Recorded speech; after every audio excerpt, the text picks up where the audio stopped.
How to finally overcome lust as a Christian, step by step. You have prayed, you have cried, you have made promises to God again and again, and still you fall. You love Jesus, but you feel trapped. Trapped by lust, trapped by porn, trapped by the silence that nobody in your church ever talks about. But what if I told you that there is a way out? That freedom is possible, not just strong Christians, but for you.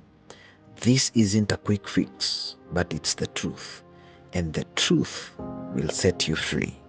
Step one is simple, but hard. Admit the struggle. Not everyone, but at least to God and one trusted person. Lust grows in the dark. Sin thrives in silence. And as long as you are pretending you're okay, you'll never be healed.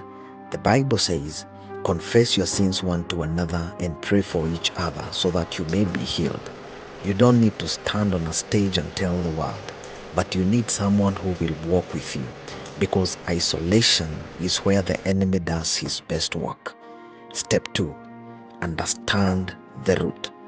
Now, lust is never just about sex. It's often about pain, about rejection, about boredom, escape, or the desire to feel wanted, even for just a moment. Where did it start for you? What triggers you? Where do you run when you're hurting? Lust is a symptom of a deep wound. But the good news is this: Jesus doesn't just forgive sin, he heals the broken hearts. Until you let him touch the root, you will keep fighting the same battle again and again. Step 3. Starve the flesh.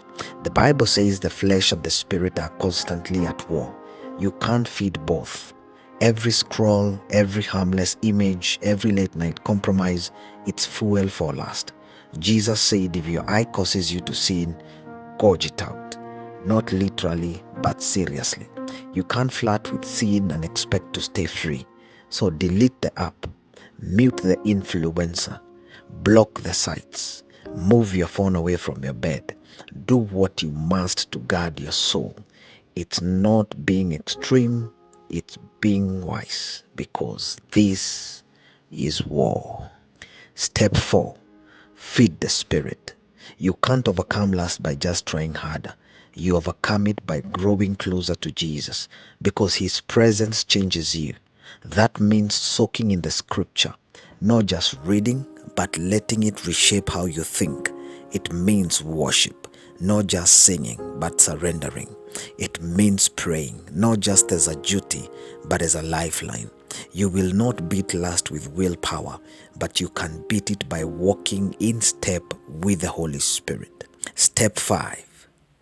Walk in community. You are not meant to fight this battle alone. You are not the only one struggling, and you are not the only one who can be set free. Talk to a mentor, join a group, find an accountability partner who knows the real you and loves you enough to call you higher.